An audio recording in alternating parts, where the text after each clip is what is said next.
Thanksgiving all. Let's get ready to play some football. Hello and welcome to Somerville Football on Somerville Ed TV. I'm Todd Harmon alongside Eddie Maldonado, and today the tradition resumes for the 130th time in history on Thanksgiving Day today.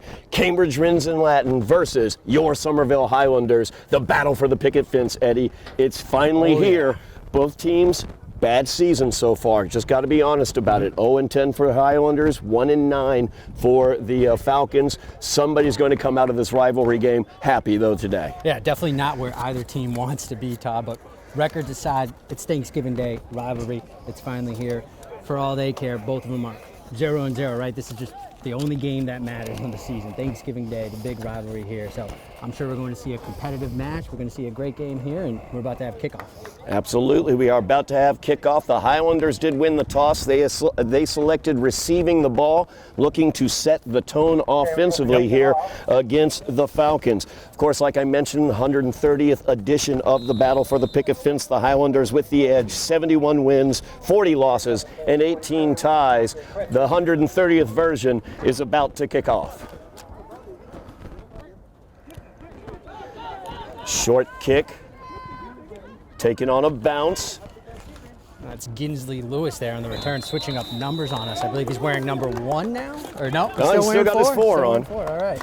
In the program says 1, but and no, in our hearts, number 1. Number 1 in our hearts, but number 4. Absolutely, number 4 in the program. Ginsley Lewis, of course, a tremendous season, an electrifying playmaker when they're able to get him out into space. We've definitely seen that. A block punt return against Malden for a touchdown. We've also seen it on pass receptions as well. Yeah, I definitely marked down Ginsley Lewis as one of the positives on the season for the Highlanders, so expect to see him get the ball a lot today. Highlanders coming out.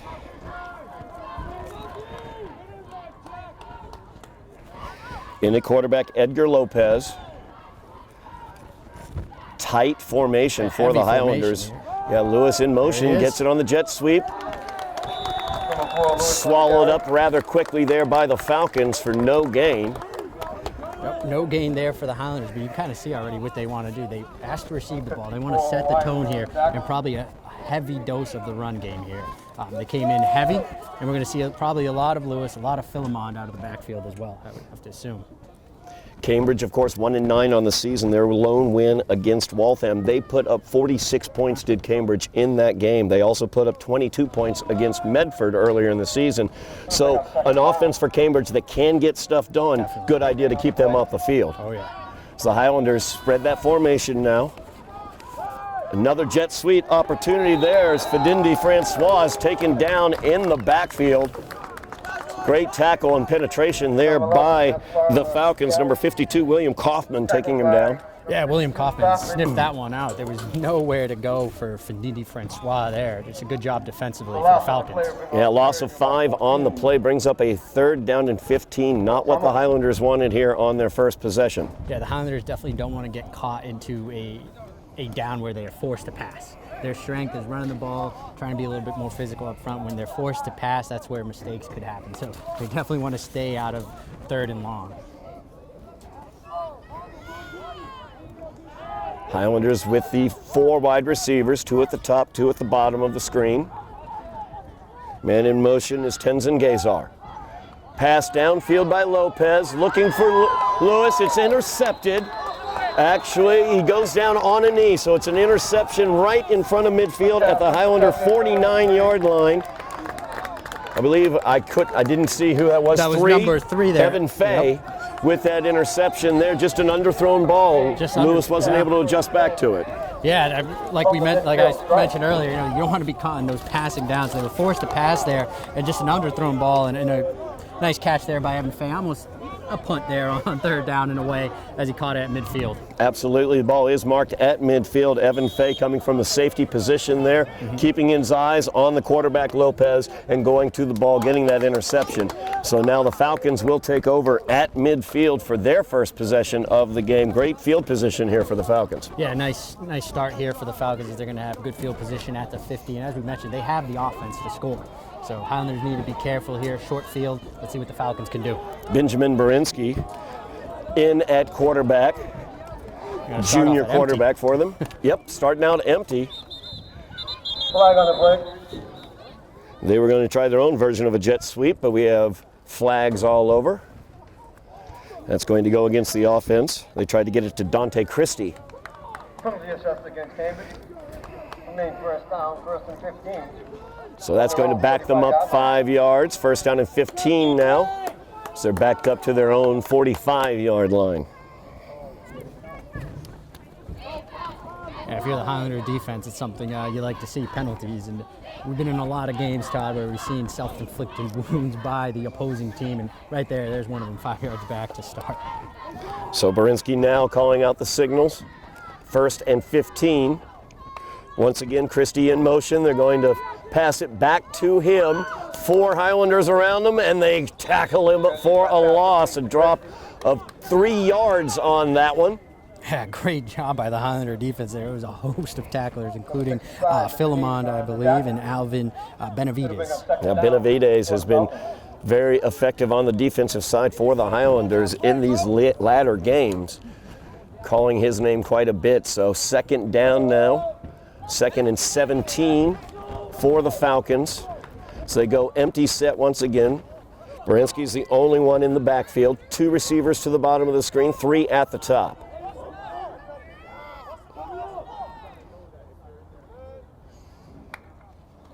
Aiden in motion. The give is to Christie. Again. As he's got room, found a seam. He's cutting it back to the outside, and he's finally pushed out of bounds after the 1st down across the 35 to the 33-yard line. Yeah, great job there by Christie, able to find some daylight and pick up the 1st down on a long 2nd down there. 38-yard line. Interesting formations that they're using. They use that empty set, so the rushers are coming thinking they're trying for a pass rush, the defensive front, and then just run that little trap right underneath. I think it helps the runners see the whole field too when they're spread out like that. You get the defense spread out and opens up the lanes for you offensively. Now Remy Williams-Gerard in the backfield with Berinsky, 4 receivers out. 1st and 10 for the Falcons. Nice job there by the Highlander defense. Great penetration. I'm trying to see who got in there first. I believe that's number 66 for the Highlanders there on the tackle, or initial hit there. Yep, Joey Gutenberg. Number 4, loose on the tackle. Could have been a 2nd down. 2nd down now, another tackle for loss for the Highlander defense there. So 2nd down and 11 for the Falcons. Of course, just converted a big 2nd and long on the legs of Christie. Williams-Gerard once again in the backfield along with Berinsky, I should say. 2 receivers at the top, 2 at the bottom. Christie is the bottom receiver here, number 22. Instead, they go to the top of the screen. A little underneath, slips a tackle, and he's through across the 10-yard line to the 8-yard line. To Topper. Tough more than enough for a 1st down. Tony Tauber with the reception and the 1st down for the Falcons as they've got that into the red zone inside the 10-yard line. 1st and goal from the Highlanders 7. Yeah, once again, the Highlanders sort of had them where they wanted it, 2nd and long, but Falcons able to break through and get a big play on 2nd down, and now 1st and goal. He was able to slip that tackle right on the edge, and was nothing else, nobody else was around to stop him before he was able to get across the 10. Berinsky now calling out the signals. He'll keep it himself up the middle, looking for some space there, and he breaks through for the Falcon touchdown. And it actually looked like it was a direct snap to Dante Christie there, I believe. Yep. Oh, was it Christie who had it? Christie. My bad, I missed A little that. trick on us there. So Christie able to take it right up the middle there for 6 for the Falcons. So the Falcons strike first here in the battle for the picket fence. Take the 6-0 lead, pending the extra point.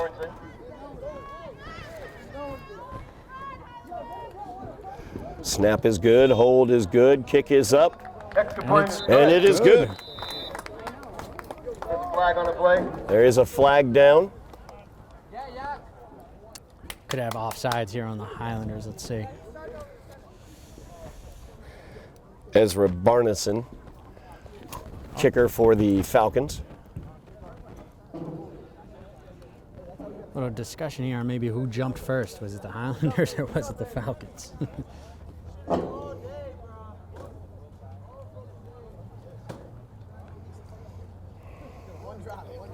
Discussion turning quite lengthy now. Yeah. Might be discussing Thanksgiving side dishes at that point. There you go. I'm more a fan of stuffing with no fruit in it. Yes, and one I of the agree. refs is like, no, there's got to be fruit in my stuffing. I like that. I like that. Give me some raisins, some cranberry, something like that. It was a stuffing discussion, but they wiped away the They flag. wiped away the flag there. Yeah. All right, so Falcons. 7-0 now. The score as the Falcons get that opening touchdown and get the extra point as well. They will kick it away to the Highlanders. Falcons striking first with 7 minutes remaining here in the first quarter, Eddie. You know, the Highlanders got the ball first and really wanted to set the tone, but the script was flipped on them there, and Falcons were able to get that turnover, turn it into 7 points. So nice job offensively for Cambridge there. Defensively for the Highlanders, they showed the ability to stop the run at times, but they got to stop those big plays, especially those 2 big plays on second down. That's what ruined the drive for them. Dante Christie ran for the touchdown. He'll also take care of the kicking duties, apparently, here, kicking off. Looks like we're missing a man here. We're down a on the Falcon. kickoff. Yep. Back in for number 4. And that will be the 11th Falcon joining the field there is Antonio Torres now on the field.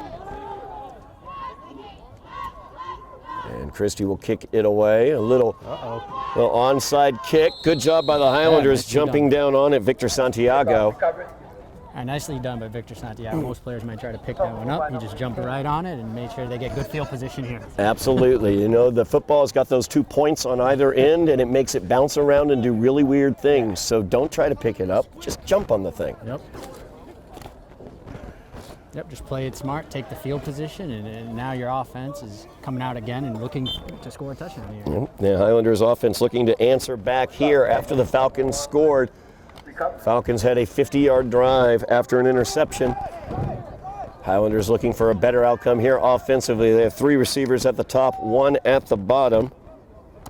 Edgar Lopez, quarterback for the Highlanders, calling the signals. He gets it, tosses out to the left-hand side to Nindy Francois. Francois makes one man miss, cuts it to the middle. He's brought down after a gain of about 6 yards, maybe a short 5 on that one. Good gain on first down for the Highlanders. Yeah, and that's where the Highlanders have had success when they've had success this season. It's those short passes, getting it to your playmakers, make a move in open field. So nicely done there by Nindy Francois. Francois Ginsley Lewis as well. Both of those players very, very exciting in the open field when they're able to get into it. Orlinsky Philemon, we've seen him as well as a great running attack as well. So some talent out there for the offense if they can get it into the position to be effective. Yep, getting that rhythm. Francois in motion, fake to him. Lopez keeps, he tries to get around to the corner. He's gotten around 2 Falcons. He gets back to the line of scrimmage, loses the ball right as he turned the corner, but it goes out of bounds. We're going to see where they mark this. He's going to end up with a gain of about 3 or 4 on the play. It's going to bring up, actually, it's a very nice gain of about 4. It's going to bring up a 3rd down and 3 now. It looks like I thought the near official was the one making the mark.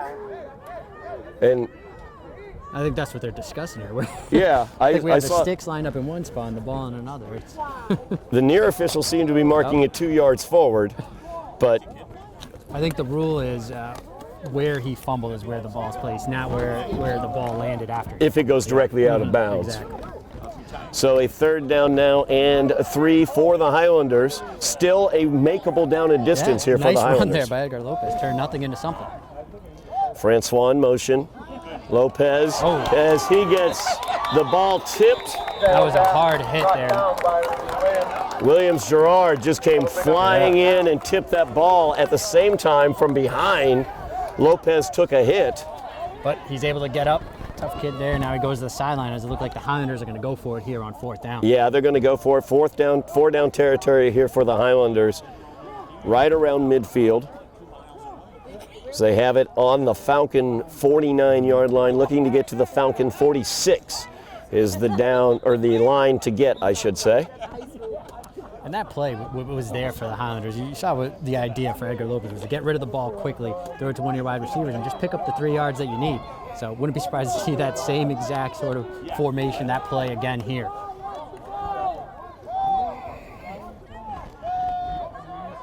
Francois in motion. 3 at the top now for the Highlanders. Tenzin Gazar, the middle receiver, up there as well. And we're going to have a timeout taken.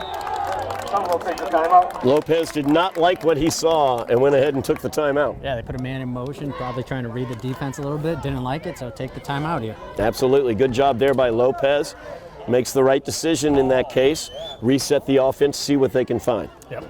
Definitely. And offensively here, the Highlanders definitely most likely going to look for those quick passes again. I wouldn't imagine a run up the middle might be what the Falcons are waiting for. So a quick pass, get it to your playmakers, and get upfield. Highlanders have had success with the little 5-yard slants that throughout the season. Also those little quick passes to the out that we saw earlier in this possession. Important 4th down here for the Highlanders early in this game. 5:12 remaining in the first quarter, but already down by a touchdown. So the Highlanders looking to answer back here. Hey, you don't want to give it back to the Cambridge Falcons here with this field position again and let them go another 50 yards. Cambridge, of course, had field position, a short field, their first possession after an interception. They look to secure another short field here with a defensive stop, and now it looks like they're going to punt. As Lopez backs away more into a punting position, and he does exactly that. A nice kick as it's fielded at the 35-yard line. Nice coverage there. Yeah, Francois and Lewis right there taking him down. It's a little change of heart there after the timeout. Decide to punt, play the field position game. Let's see if it works out for the Highlanders. They'll give the Falcons a longer field to deal with, adding, a good 20, 25 yards to the field that the Falcons have to deal with, and also the field the Highlanders have to defend. So anything can happen here. If the Highlander defense is able to dig in and force a turnover, that's definitely a plus. And then the punt works out for them. Just surprised not to see them go for it.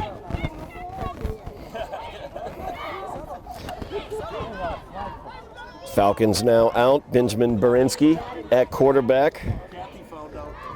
Williams Gerard in the backfield with him. Fakes it to Gerard. He'll keep it himself. Lots of room, and that's Christie once again. I keep thinking it's Berinsky because it's 12 is Berinsky, but 22 is Christie. And when he's running like that, you got to assume it's Christie there. Yes.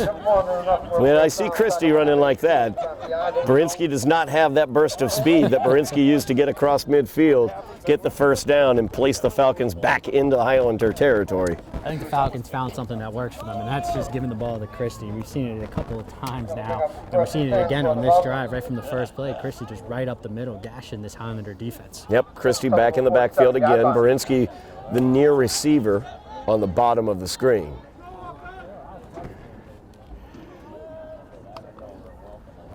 And Christie with an option look there.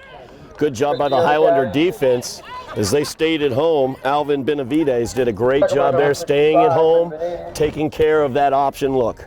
Yeah, making sure you read your keys and staying disciplined there, and it was a great job by Alvin Benavides there. And that's definitely what the coaching staff wants to see more of, because Falcons are going to be running these types of plays all day. No question about that, as they did gain a yard on the play. So it'll be a 2nd down and 9. And like you said, you have to keep discipline if you're facing an option attack. Falcons aren't going to stop running that play because they're going to keep thinking they're going to break one sooner or later, so stay disciplined defensively. 3 receivers at the top. Christie taking the snap in the backfield. We have not seen him throw the ball. He is back. He will toss it out, and that might be one of the reasons why, as Jeremiah Ellie had that right in his hands and bounced right. I think he was just surprised. Yeah. I think he put his hands up and was just amazed the ball was there. What a great job by Ellie there. You wish he would have caught it, but that was a great job. Yeah, great read. Great read, yep. And we've seen Ellie make those type of plays before. I think he's had a scoop and score, a pick 6 earlier in the season, so he's a dangerous player defensively there for the Highlanders. Also from the wide receiver position, we've seen him make some critical plays as well, so no question in the athleticism. Falcons now 3rd and long, 3rd and 9, their first 3rd and long of the game thus far. Berinsky back into the quarterback position. Bunch set. Berinsky calls out a possible blitz. That blitz is coming in after him. Pass is short, it's up, it is intercepted by Tenzin Gazar. Gazar looking to return now after the tip ball interception, And he is taken down at the 36-yard line. We'll see where they end up marking it. He may get some forward progress, but a great job there by the Highlander defense reacting. Yeah, it was a group effort there for the Highlander secondary. We saw, it looked like he threw into double coverage there, and it was tipped and picked off by Tenzin Gazar. So a great job defensively for the Highlanders, getting the ball back for their offense. Old school tip drill. Yep, that's why you practice that. That's exactly right.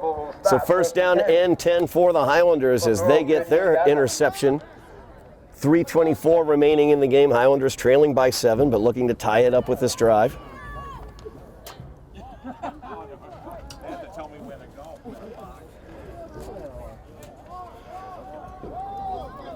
Four receivers for the Highlanders.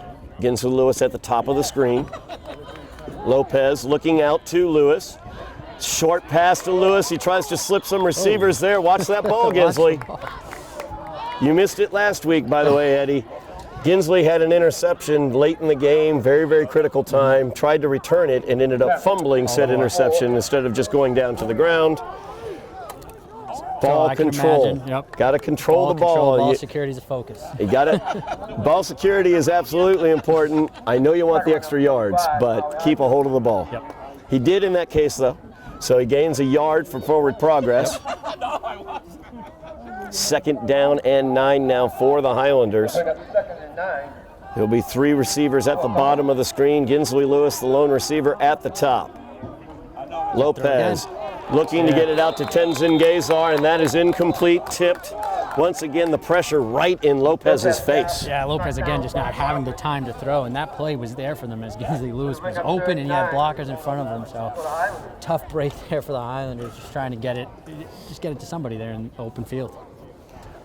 That's the difficulty for the Highlanders. That offensive line does a nice job run blocking when they're attacking, but that pass blocking is such a different animal. You've got to get a little step back and try to get that right angle, the correct angle, and a lot of good speed coming from these defensive linemen for the Falcons. Looking just a little bit slow there on the offensive line when forced to pass block. So third down and 9 now here. Trip receivers to the bottom. Lopez looking to the top, looking to Lewis. He puts it up. Lewis jump ball, he catches it. And he's downfield, out of bounds at the 31-yard line of the Falcons. A first down for the Highlanders. Great job there by the Highlanders. We saw Edgar Lopez just throw that one up and give his receiver a chance, and a great catch by Ginsley Lewis, and able to reel that one in and then get out of bounds. Yep, Ginsley Lewis did a great job on that. We talked about his athleticism, definitely showed it on that play, going up and getting that ball at its highest point. I think all season, all we've been asking is, throw that ball up there, give your playmakers a chance to go make a play, and we saw it right there for the Highlanders. So 2 minutes remaining in the quarter. The clock is running. Highlanders down by 7. Fakes it to Tenzin Gazar. Lopez, good burst of speed through the middle as he gets about 9 yards, close to the Highlander first down. A great read there by Lopez. It looked like it was sort of a read option there. He could have handed off to Tenzin Gazar. He keeps it right up the middle, and great positive yardage for the Highlanders. Great first down pickup. Brings up second down and 1 for the Highlanders as they are driving, looking to tie this game up, trailing 7-0. Minute and a half remaining in the first quarter. Highlanders look like they're building some momentum here, Todd. No doubt about it.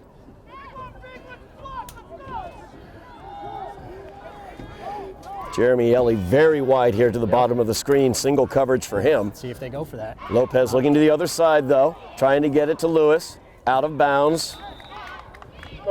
Brings up a third down and 1 now for the Highlanders. Trying to go for it all right there on a second and short, knowing they've got that third and short coming up. Yeah, I like that play call. Yeah, just get it to your wide receiver again and go for 6 there. Why not? Now you have third and short. Just run the ball right up the middle is what I'd have to imagine. So a third and short for the Highlanders. 1:07 left in the first quarter. Looking to even this game up, trailing by 7.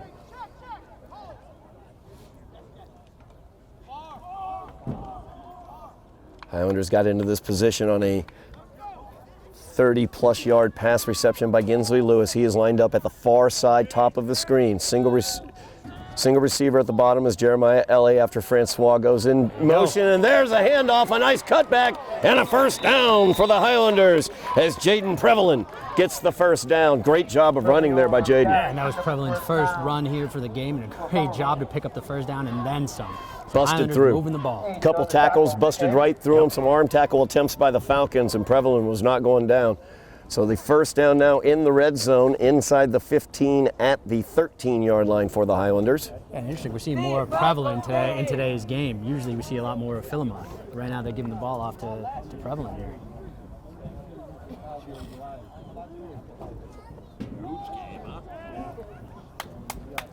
First and 10 here for the Highlanders. Francois in motion, short snap, fielded on the ground. Lopez breaks through one tackle but can't get past anymore. He might have gotten that back to the original line of scrimmage. I don't believe so. He may have lost about a yard on it. Yard, half a yard loss, Yeah. it looks like, yep.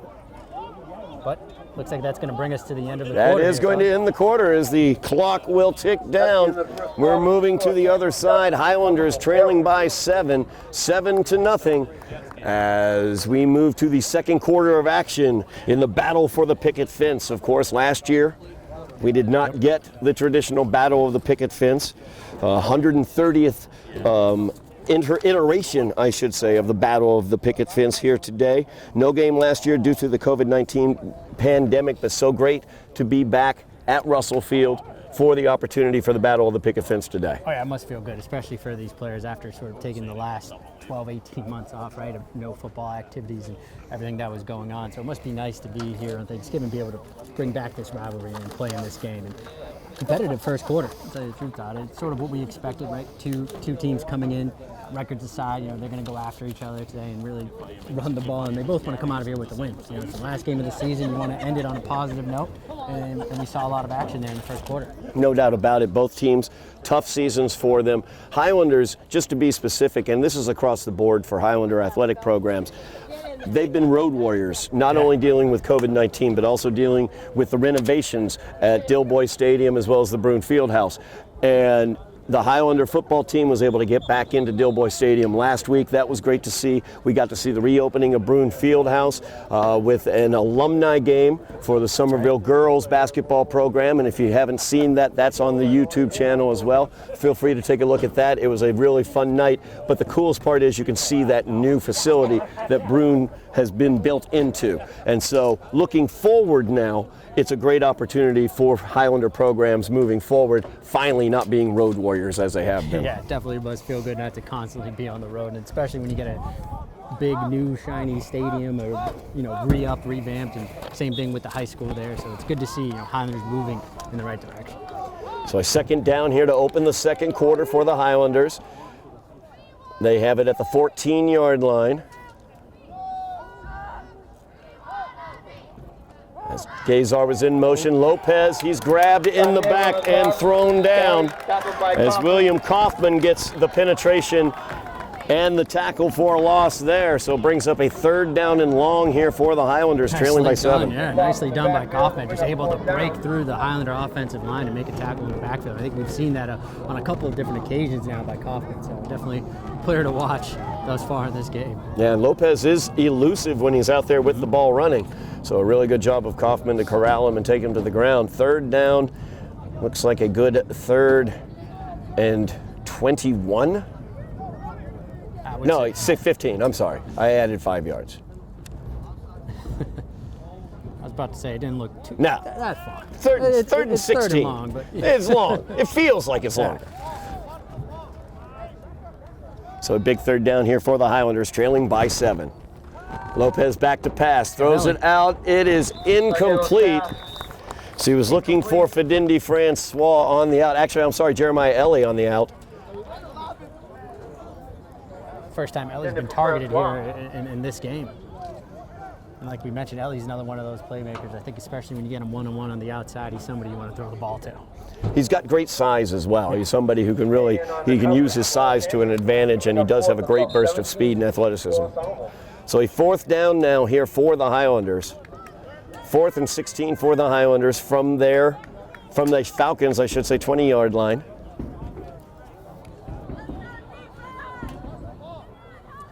can pick up a first down without getting a touchdown here. But Yep. it almost looks all the same from that. Well, the line to make Yep. is about the 3-yard line. So Lopez is back to pass, gets away from the pressure. There you go. He Looking downfield, he's got him open, and Tenzin Gazar is open for the Highlander touchdown. Nicely done there by the Highlander offense on 4th down, backs against the wall. Tenzin Gazar wide open, touchdown for the Highlanders. Excellent play concept for the Highlanders because the initial rush of receivers on that side cleared out the defense. Tenzin Gazar coming in off of his motion underneath, wide open, nobody near him because basically Ginsley Lewis had cleared it and Jeremiah Ellie had cleared it in that situation. And a great job by Lopez, feeling that pressure from the right, snuck right up underneath it and found the open man. That's one of those flood plays, I believe they call them, where they just flood everybody to one side and one man just sneaks out, and it worked perfectly there for the Highlanders. Absolutely it did. So the Highlanders trailing by 1. They are going to go for the 2-point conversion, looking for the lead here. 7-6 is the score. Highlanders coming off the touchdown, looking for the 2 points. Lopez has Lewis in motion. The give is to Lewis. He's around the side, reaching for the end zone, and he does not make it. Looked like he was almost there, and I think it was number 3 for the Falcons. Evan Fay from his safety position came in with a great angle and was just able to secure that stop and get the knee to the ground right before the goal line. Oh, so close for Ginsley Lewis there, and it looked like if he kept running a little bit more outside, he was about to have that, but a nice job by the Falcons to get the stop there. So a 1-point lead here for Cambridge, 7-6. 10:52 remaining in the half. As the Highlanders score a touchdown on the pass to Ginsley Lewis. I'm sorry, not to Ginsley Lewis, Tenzin Gazar, my bad.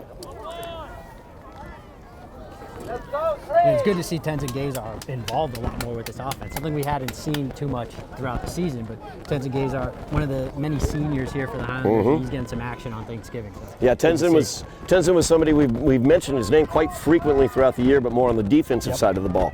So it's great to see him also getting involved in the offense. Here is the kick for the Highlanders. Mike Foster kicks that one away. It's fielded at about the 18. Good return here. And a flag around midfield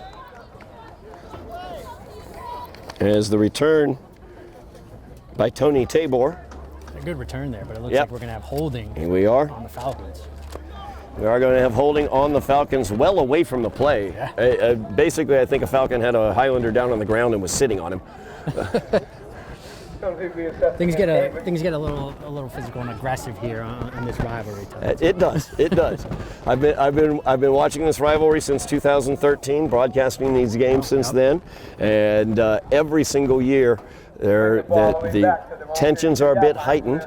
The games as well are always seems to be extremely exciting. They always close just incredibly exciting. So stay tuned, everybody, because this will continue. It's a 1-point game right now, and it will continue to be crazy, I'm sure. It's 10:45 remains in the half.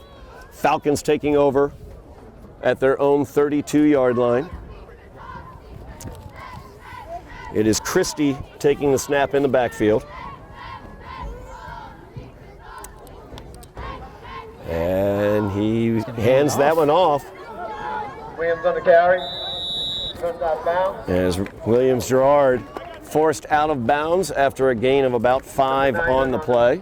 Yeah, a nice job by the Highlander defense there, staying, again, keyword, discipline, and making sure they didn't let him get outside, forcing him out of bounds there.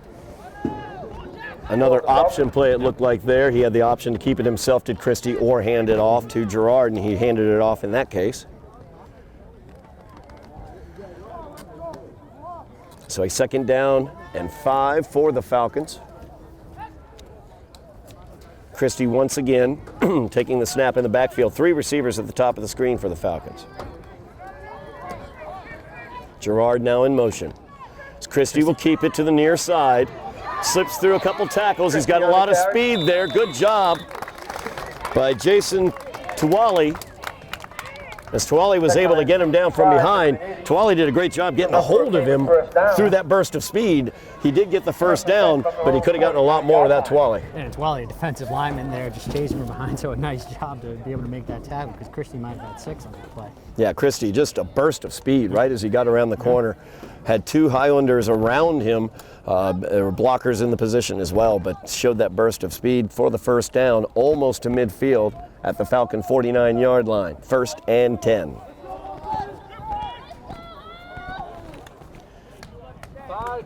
Christie once again taking the snap. 3 receivers at the top. And Christie pitches out on the option. Williams on the carry. And Williams gets it across to the near the 40 and near the first down. We'll see where they mark it. It looks like they're going to give him the first down on it. Let's see here. It's right at the marker. Yep. And they are giving him the first down. Picks up a first down. Just a quick option there and nobody on the pitch, man. Yeah, nobody was there, so an easy first down pickup for the Falcons. Yep, option to the short side of the field. The defense didn't have anybody on the pitch, and Williams was able to get that one for the first down. So the Falcons moving the ball, leading by 1. First down and 10. Clock is rolling, 8:20 remaining in the half.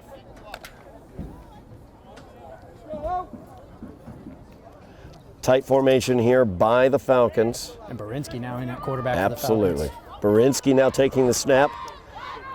Could mean a pass. Barinsky back to pass. Blitz is coming in. Pressure. He runs it up the middle to respond to that blitz. A flag is on the play in the position of holding. Yep, right in the area of holding there, so I think that's what we're going to get and move the Falcons back 5 yards. When I was a young man, a very young man, watching football games with my father, I never could understand how he would always know. How did you know there was holding on that play? I couldn't see it. It's because it was the guy who threw the flag and where the flag was. Oh, yeah, absolutely. Anytime it's thrown in that area, the offensive line starts looking around saying, who was it? Nobody wants to be that guy. Every offensive lineman does not want their number called out. And every offensive lineman doesn't think they're holding. That's true. Well, there never is holding according to an offensive lineman. That's true. But that will back them up, and it is a foul from the location of the foul, so it's going to back them up 10 yards from the location of the foul, so it'll really back them up about 14 yards. And interesting, they're going to keep Barinsky in at quarterback here, and you're going to have Christie to the bottom of your screen. 3 receivers at the top, but the dangerous Christie at the bottom. Williams in motion. Barinsky, nice pass there. Great job. Finds his man over the middle. That had a little mustard on it. As that was complete to number 9, Aiden. Number 9 gets there on the tackle. So Aiden gets a big gain there, a gain of about 12 yards there, brings up a 2nd down and 5 for the Falcons. A great job on a 1st and long. Yeah, great pass there by Barinsky, and Aiden just sort of sat in the zone there, found the hole in the zone there, and just sat there and was able to make a great catch.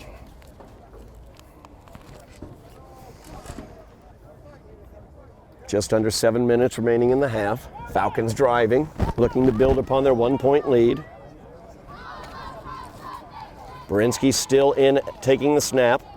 Looking to pass. Play action fake, looking to the outside, trying to get it to Christie. He had pressure all over him as Jeremiah Ellie was in there, as well as Alvin Benavides pressuring Barinsky and making that an errant throw. Great game so far for Benavides, I have to say. He's been all over the field defensively for the Highlanders, able to get pressure that time on Barinsky. So nicely done by the Highlander defenses. They're going to look to get a stop here on 3rd and looks like about 7? 6. We can do 3rd and 6. Big 3rd down here for the Highlanders, looking to get the ball back before half, possibly take the lead, trailing by 1 against the Falcons. They need to stop them here. Yep. The Falcons going to Dante Christie here now in at quarterback for them. And he will keep it up the middle, and he's taken down from behind. Great job there by Orlinski Philemon as he came around from behind and was able to take him down short of the 1st down. We'll see whether the Falcons believe this is 4-down territory. I would think it is. Yeah, no hesitation here. The Falcons are definitely going to go for it on 4th down. You don't want to give the Highlanders the ball back with a chance to take the lead. They want to be the ones to continue to put the pressure. So 4th down and 2 for the Falcons, leading by a point. 6:10 remaining in the half. as they look to continue this drive. Very tight formation. Going to try to get them off sides, most likely. We have a timeout taken by the Highlanders. I think it was a smart timeout there by Coach Fenton. He didn't want his defense to do anything silly. They didn't want anybody to jump off sides or anything like that. So good use of the timeout there. And let's see if the Falcons have a change of heart and punt now. Absolutely. The Highlanders had a situation like that as well. They lined up for a 4th down attempt in the first quarter. Saw the formation that the Falcons brought and thought better of it. So we'll see what the Falcons do in this situation. You're exactly right. I think they came out in that bunch formation. We're thinking predominantly, or that tight formation, and we're thinking predominantly, let's just call the signals and see if we can get somebody to jump. Yeah. And again, this Highlander defense, they could be a little jumpy. We've seen a couple penalties called before, so good use of the timeout here. Settle them down. Yep. Make sure everybody is on the same page. Make sure all 11 guys know what the plan is. Big 4th down attempt here for the Falcons as they lead by a point, 7-6. They scored after a Highlander interception in the first quarter. Highlanders answered back here in the second quarter. Christie will keep it, leaning forward. He gets the 1st down and more as the Falcons power that across the 30-yard line to the 28. Yeah, smart move there by the Falcons. Just quick snap, getting right up the middle. Highlanders were probably not expecting the quick snap there, so nice job by Christie, able to pick up the 1st down. So a 1st down and 10 here for the Falcons as they mark it at the 29-yard line. 5:45 left in the half. Clock is rolling. Falcons are content to let it roll. Absolutely. Yep. They do not want the Highlanders to get the ball back. And of course, they'd like to add on to their 1-point lead. Christie still taking the snap. Berinsky at the bottom of the screen is the lone out. 3 receivers at the top.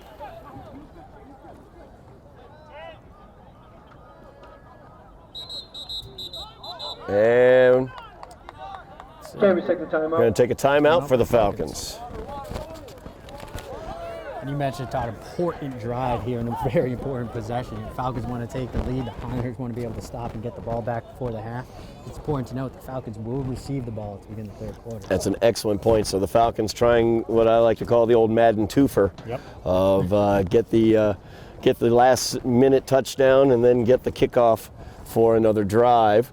So, and a good idea for the Falcons here, and you can definitely see how important this drive is and this situation is in the game because the timeout taken by the Highlanders previously and now the timeout taken by the Falcons. Very important that everybody on the field be on the same page. Absolutely, both from the offensive side and the defensive side as well. You want to stay disciplined and be on the same page and make sure you get this stop here if you're Somerville. Of course, the Falcons showing many weapons that we've seen. But the most dangerous of those weapons is number 22, who's going to be taking the snap, Dante Christie. Christie more of a weapon with the legs, but we have seen him throw it. Not to great effect, though. He gets the snap, fakes the handoff, running it to the near side, and there's Philemon again. As Orlinski Philemon does a nice job coming up from his linebacking position to take down Christie. Gonna bring up 2nd down. Gain of about a yard on the play, so 2nd down and 9. 2nd and 9, and good job again by Philemon. It's the 2nd time on the drive here that we've seen him chase Christie and be able to bring him down. And Christie staying in bounds, so the clock's gonna keep running here. Clock does run, 4:45 remaining in the half. Falcons content to let it run. Falcons have the 1-point lead. Worst case scenario for them, they hope, worst case scenario would be they keep the ball to the quarter and they don't score, but they of course do want to score. Best case for the Highlanders, of course, would force a turnover or get the ball back due to a turnover on downs. Plenty of time for that to occur with 4:20 remaining in the half.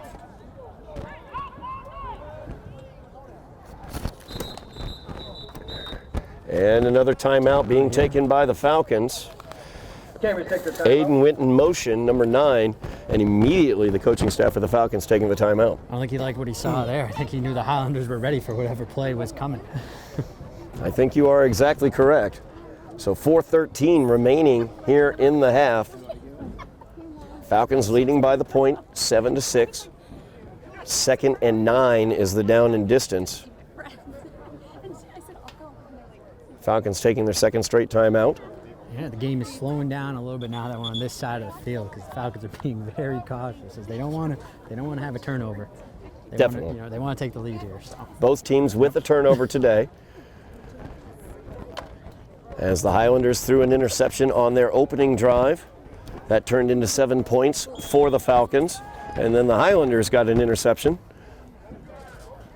And they turned into points as well for the Highlanders, 6 points as they weren't able to get the 2-point conversion. That's why we haven't seen too much passing here. Excellent point, but Borinsky now back at the quarterback position taking the snap. We've seen he has a good arm. There we go. He is back to pass.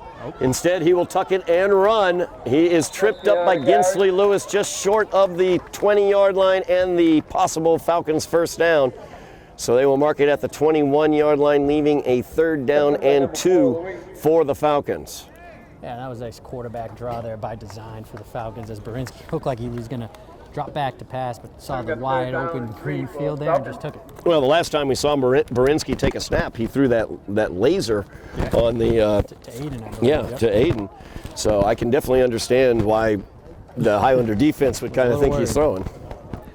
So a 3rd down and 3, we'll call it actually. Borinsky still taking the snap. Christie is at the bottom of the screen. Borinsky back to pass. He throws it out as Williams Gerard has it. He's looking for the corner, and he has the Falcon first down just across the 19-yard line. So Williams knew exactly where he needed to go, and he got there for the first down. Yeah, right when he snapped the ball, I think he knew he was going to go right to Gerard. All the Highlanders had to do there was make an open field tackle. Fortunately, unable to do so, and Gerard picks up the first down for the Falcons. Clock continues to roll. 3 minutes remaining in the half. 1st down and 10 now for the Falcons, as they have it at the Highlander 17-yard line. Borinsky over on the sideline, getting the signals. Roy Howard, head coach for the Falcons. So 1st down and 10. Borinsky still in, taking the snaps. Finding Christie, he's at the top of the screen. Falcons in no hurry to snap this ball. And they definitely aren't, and they're going to be penalized for it. As that is a delay of game going against the Falcons, backing them up 5 yards. It's also stopping the clock with 2:26 left on it. And their plan sort of backfired there. They were sort of taking their time, but taking too much time to delay a game, and that'll stop the clock. Yep, clock now continues to roll after the offensive penalty, and they mark it off. So 1st down and 15, 2 minutes, 15 seconds remaining. Clock ticks. Highlanders down by a point. Falcons looking to add to that. Christie still located at the top of the screen. Borinsky still receiving the snap. Aiden in motion. The lefty looking downfield, and he finds Aiden right across in the middle. Found a soft spot in the zone, and nobody was there. Yep, once again, Aiden just found a soft spot in that zone, sat there. Nice pass by Borinsky, and that's 6 for the Falcons. Yep, it looked like there was some pressure coming on the blind side of Borinsky, but he got rid of that ball in plenty of time to the wide open Mr. Aiden. And that will add to the lead. 13-6 is now the score. Minute 46 left on the clock, pending the extra point here for the Falcons. Ezra Barneson in to kick. Snap is good, hold is good, kick is up, and it is good. So 14 now is the Falcons' total.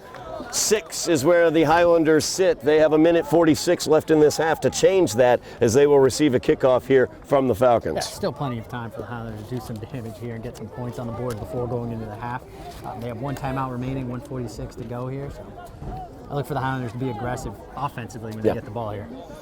That was basically my question on that. I don't whether Coach Fenton would want to go ahead and press his luck in terms of trying to go downfield, Absolutely. Even after an interception earlier in the game, or just kind of fold the tent right now, go in and game plan for the second half. I would like to attack. I agree. I would assume with a game like this, it's Thanksgiving Day, Todd. Right. Go out there, be aggressive, and try to put some points on Got the to. scoreboard. Got to. And you know what helps? A good kick return here. And you got 2 playmakers returning here. Francois and Ginsley Lewis. Yes, Ginsley Lewis, number 4, far side of the field near the hash. Near side of the field on the hash, Fidindi Francois. Of course, the Falcons, aware of that danger, have kicked short as well as an onside attempt on their 2 kickoffs so far. Definitely has to do with the way they're placing the ball. He's no place kicker, no hold there. He's just kicking it right off the ground. Yeah. Yep. And that is a worm burner right there. There you go. And Francois, as the Falcons hoped, first bobbled it, but then wisely jumped upon it.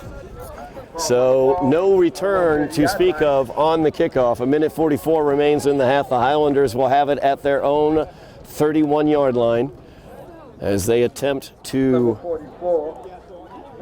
overcome this 8-point lead for the Falcons. Falcons leading 14-6.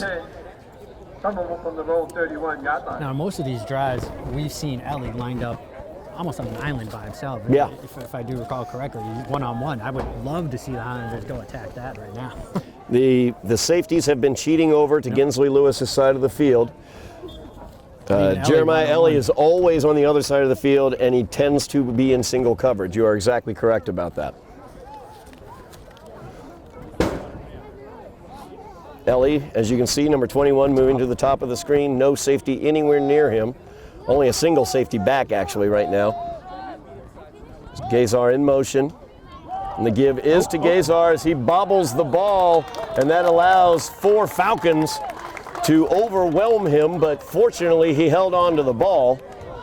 Yeah, that could have been a lot worse for the Highlanders there. The Tens and Gaze are able to hold on to the ball, but nicely done by the Falcon defense. Just a host of tacklers on that play. Absolutely. Loss of 4 for the Highlanders. Brings up 2nd down and 14.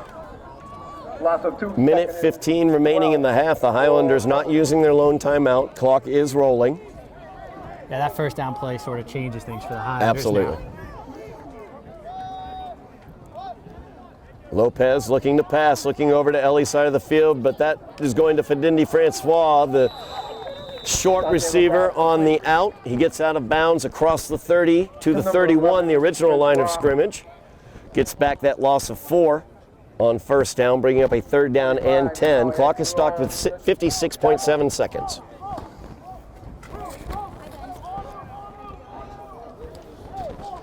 Gain of about 3, so 3rd and 10 for the Highlanders. Of course, the Highlanders do not want to turn the ball over in this situation, but they would like to take some shots downfield, or a shot downfield here. Yeah, it's a tricky situation to be. You take a shot downfield, it's incomplete. Stop the clock, and the Falcons get the ball back with some time. No question, as Lopez will look for that shot. So he gets it out to Francois. He's got the first down as he's pushed out of bounds. See where they end up marking this one. Uh-oh, we're going to have a flag once again in the area of holding. Yep. I was so excited about watching the play develop in front of us. Did not see the laundry on the field, and that is a holding against the Highlanders, and we're going to back it up. And that might change the calculus as well for the Highlanders. Absolutely. I would imagine a run is coming here. We'll bring up 3rd and 20 for the Highlanders. 3rd down and 20 now for the Highlanders. After it appeared they had converted a 3rd and 10. Clock will roll. Now they're stopping it. The whistle is blowing. Ref's trying to get control of the game clock. Yeah. He's going to have him put 46 seconds back on the clock. I can hear him saying, I don't know whether the person running the clock can hear that. Currently, they have 41.2 seconds left on the clock.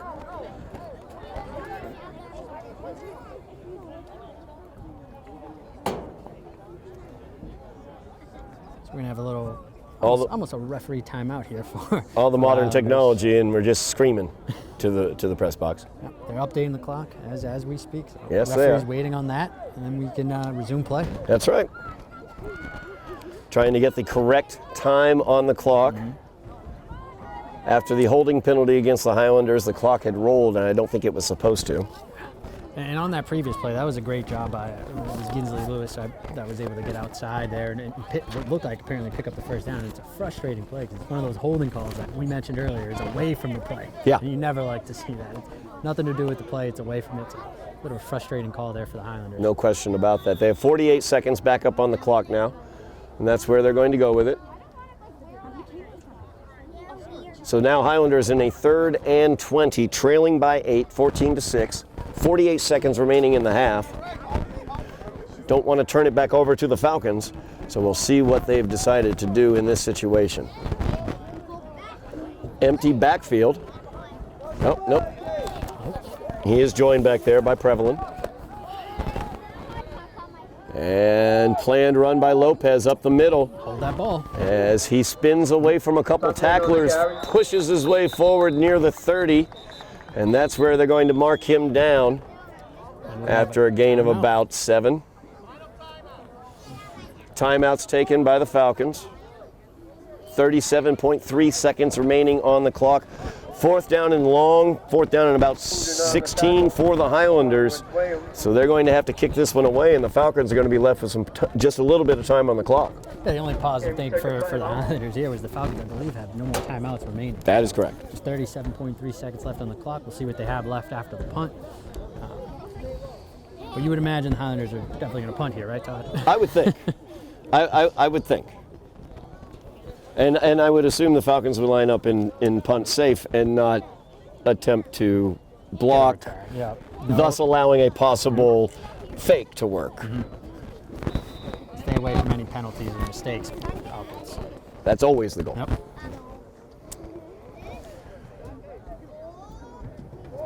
So Highlanders here with a 4th and long, 4th down and 16 yards, trailing by 8. 14-6 is our score. 37 seconds remaining on the clock.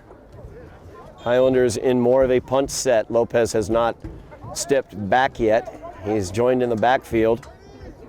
And now he will step back to more of a punting position. Christie back to return. Very dangerous player.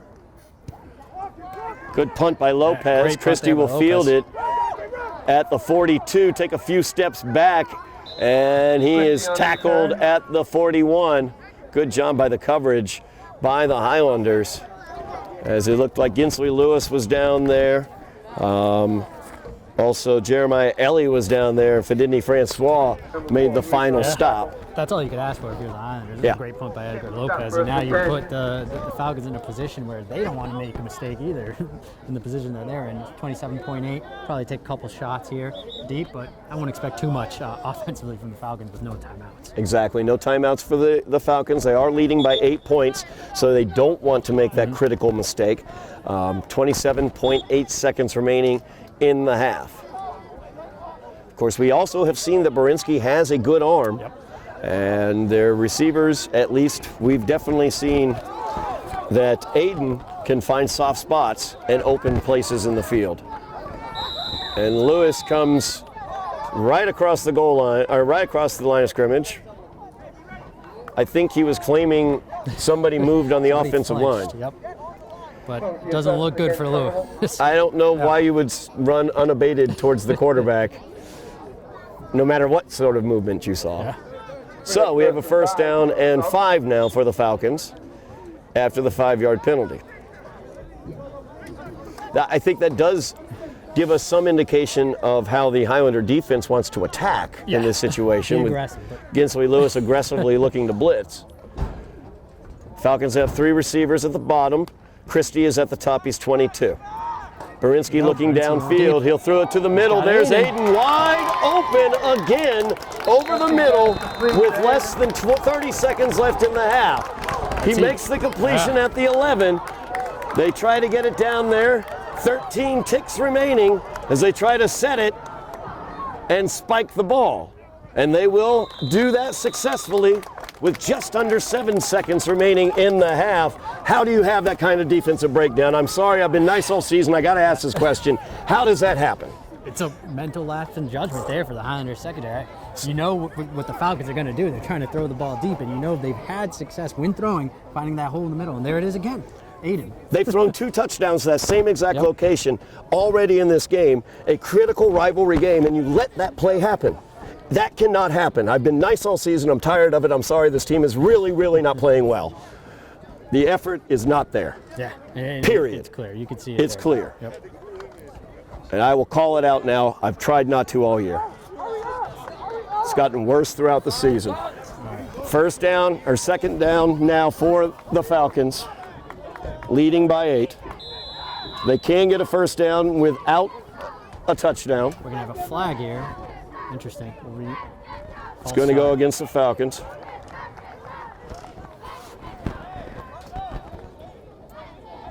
Six 6.9 was what originally remained. They let a little bit of a second go by, so 6.4 now listed on the clock. Back them up 5. We have a second down and 15 now. Falcons can get a first down, but they wouldn't be able to do anything with it with only 6 seconds. To the end zone right here. This is their shot. 3 receivers to the near side, Aiden Christie at the top. again. Good call. Aiden in motion. Yep. Berinsky back. Looking good defense there by the Highlanders. Pass incomplete. Very nice job as Prevalin went back. Broken up by number 22, Santiago. Intended for Todd. Prevalin was able to get the tip on that ball as he was able to get back there. But that does leave 2 ticks of the clock, 1.9 seconds remaining for another play here for the Falcons. Leading by 8, looking to tack on here at the end of the first half.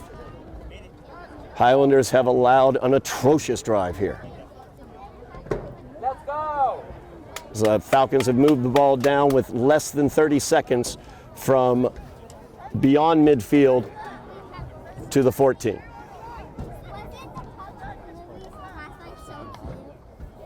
Berinsky back to pass, looking to the left.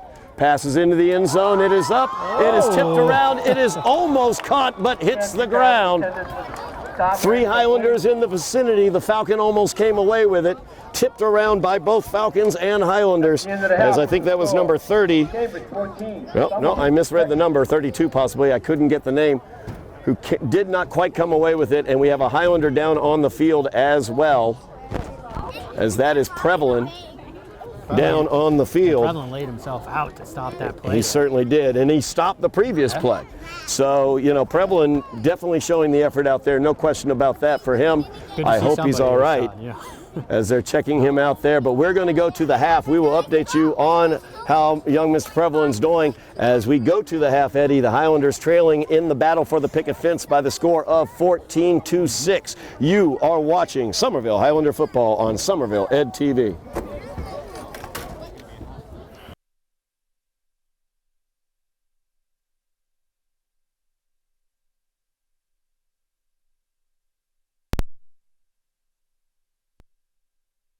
By the score of 14-6. I'm Todd Harmon alongside Eddie Maldonado, getting ready for second half action here in the battle for the picket fence. As the Highlanders, as I mentioned, down by 8 points here going to the second half, and they will be kicking away to the Falcons, Eddie. Yeah, things got a little exciting there at the end of the first half, Todd, as we saw Cambridge look like they were about to score. Highlanders, or a great job by, we should say, number 20 for the Highlanders. Did a lot of work there, Jaden Prevalon, and we hope that he's okay here and returns to play.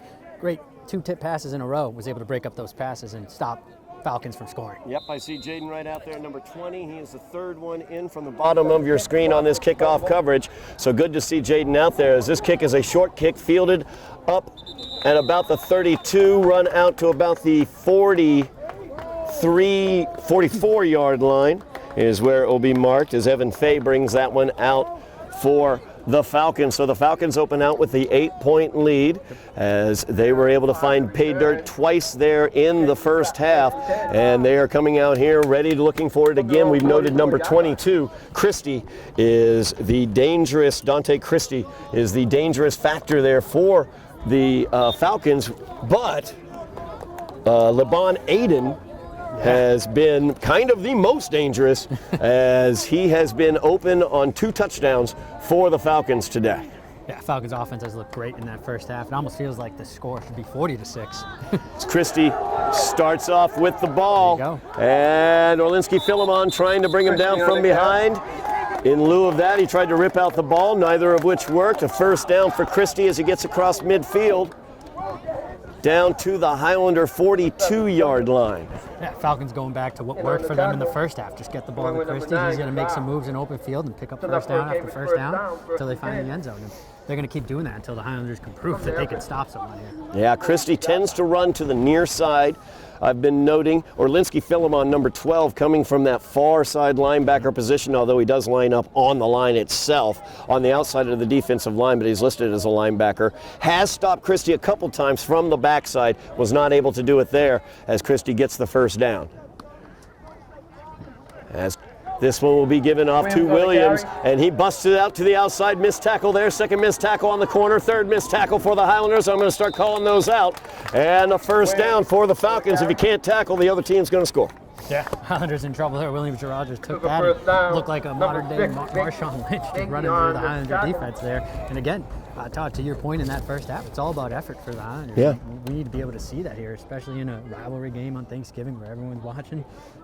You got to hope that the Highlanders make a stop and dig in here. Absolutely, no question about that. Highlanders struggled with effort throughout the season, showing a really tough effort out there. We've seen it in spots throughout the season, but they seem to get very, very easily turned away. So let's see here, 10:15 remaining here in the third quarter, early on in the second half. Falcons already driving here, first down and 10 in Highlander territory. As Christie thinks about throwing, he's under serious pressure. He's keeping hold of the ball barely as he's brought down by Jeremiah Ellie. We've called his name out a couple times today as well. Yep, Jeremiah Ellie has been a playmaker, mostly on the defensive side, but also offensively for the Highlanders, and that's somebody who has a high motor there. He's a high motor kid, and he's going to continue to hopefully show that here in this game as he got a sack. Good job there by the Highlanders getting a sack on Christie. Second down now and long. Second and 16 for the Falcons. And that'll bring in Berinsky for them, and this is usually the time where they like to use Berinsky and Aiden. That is correct. Berinsky, lefty quarterback for the Falcons. Very good arm. He's been very successful throwing to number 9 out of that slot position at the top of the screen. Second down, snap is in there. Orlinski Philemon on the blitz. He's going to force him to the outside. And Berinsky showing some speed as he gets to the corner and is able to get near the original line of scrimmage and past that to bring up a third down and about 8. Yeah, it looked like Berinsky was looking to obviously pass there on that play, but nothing really happened. They got pressure in his face, and he was able to use his legs and pick up some good positive yardage for the Falcons. Good job by Orlinski Philemon getting in there, getting into his face and causing him to have to run that one instead of being able to throw downfield. So third down situation here for the Falcons, a great position for the Highlander defense to get a stop and get the ball back for their offense. Absolutely. Momentum could swing towards the Highlanders if they can get the defensive stop here, trailing by 8 early here in the second half. Christie is at the top of the screen, and too much time taken by the Falcons as that's going to back it up. They're going to say the Falcons got the timeout just before. Just before, I guess the too much time? I didn't think they got the timeout in, but it looks like they did. I did not hear or see anybody calling timeout previous to the whistle from the back judge, but timeout is being granted to the Falcons. 8:14 remaining in the quarter. Falcons leading by 8. Down in distance is a 3rd and 9 from the Highlander 28-yard line. Well, heads up play by Coach Roy Howard there for the Falcons. Able to get the timeout in there. Didn't want the Falcons to be in a 3rd and 14, 3rd and 15 situation. So. Falcons have been able to convert on 3rd and long situations a few times today. They've also been stopped a couple times as well. And this is easily 4-down territory, I would believe. Absolutely. So even a run here, if they don't pick up the first down, just get some positive yardage and put themselves in a position to get that on 4th down. Christie is the lone receiver at the top. Berinsky in, taking the snap. Aiden is the inside slot at the bottom of the screen. And he's looking over towards Aiden. It looks like that was covered. He tries to tuck it and run. Good job by the Highlanders So they had coverage downfield. Philemon able to tackle him as he came across the line of scrimmage after he had nobody open downfield. So the Highlanders adjusting to what they saw earlier, and those patterns were not open in that situation for Berinsky, bringing up a 4th down. Yeah, once again, it was Philemon making a play defensively for the Highlanders, able to just close the gap on Berinsky and get him before he could pick up the 1st down. Berinsky picks up about 2 yards on the play, so brings up a 4th down and 7. Line to get for the Falcons is the 20. They lead by 8. And they're going to leave Berinsky at quarterback. Yep, Berinsky's still in at quarterback. Christie at the top of the screen. Looks like an extra offensive lineman, tight end, is in. And they get it out to Williams. That's a low pass. Bounces off the ground. Incomplete. Turnover on downs will go to the Highlanders. There you go, Todd. Highlanders now have a chance, right? So they get the stop on the first drive. Good job defensively for the Highlanders. Score still 14-6. Now the offense is going to come out with a chance to tie this thing up here. Absolutely. Momentum swing could be occurring. So the Highlanders with a good defensive stand, stopping the Falcons' drive at the Highlander 25-yard line where they will take over, trailing by 8, but an opportunity here to tie this game up. And we'll see what the offensive game plan is coming out. You know, if they're going to attack the outside a little bit more. We mentioned, you know, off camera here that they have a lot of one-on-one coverage, especially with Ellie. We'll see if they go to that or if they continue to do those, you know, short passes, trying to get it to Luis and Francois. Yep. Lewis down here at the bottom of the screen, number 4, Tenzin Gazar, who has the Highlander touchdown, is the slot at the bottom. And it's going to be a jet sweep as it goes to Fedindi Francois. He's around the corner, avoids 2 tacklers as he leans forward for the first down. Great job there by Fedindi Francois. Good job of blocking by the Highlanders as well. He had a nice lane to run through. A good start there for the Highlanders offensively as Francois picks up that first down easily, and now they're moving the chains here. Highlanders get a first down on first down. Move those chains. Trailing by 8, looking to get back in this game.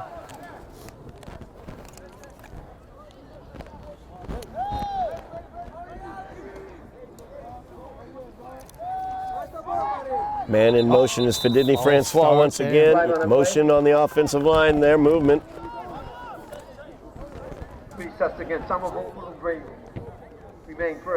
Backing up the Highlanders. It's been a season of 2 steps forward, 1 step back. Right when we see some positive stuff from the Highlanders, they sort of shoot themselves in the foot and right. make themselves go backwards.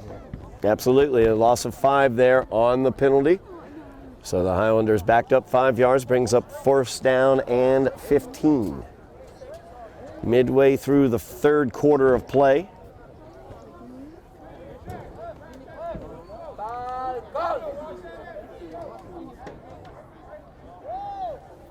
Lopez calling out the signals. 4 receivers for the Highlanders.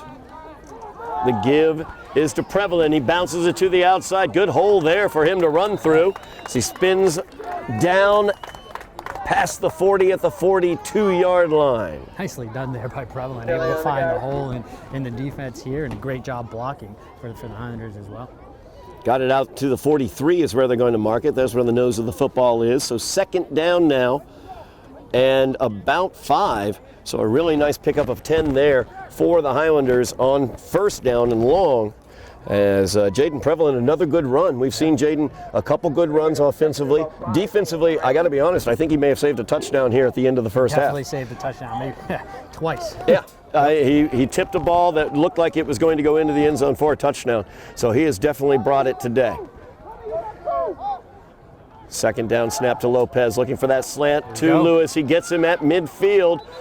And Gensley holds on to the ball, and he's brought down. Forward progress will get to the 50-yard line and the Highlander first down.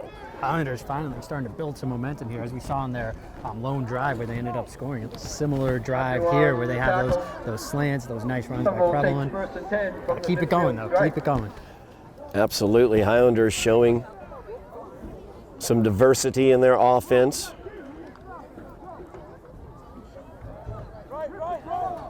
First down and 10 now from midfield.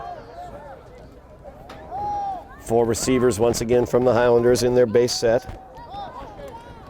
Fidindi Francois, the fake to him. Here. Lopez keeps it.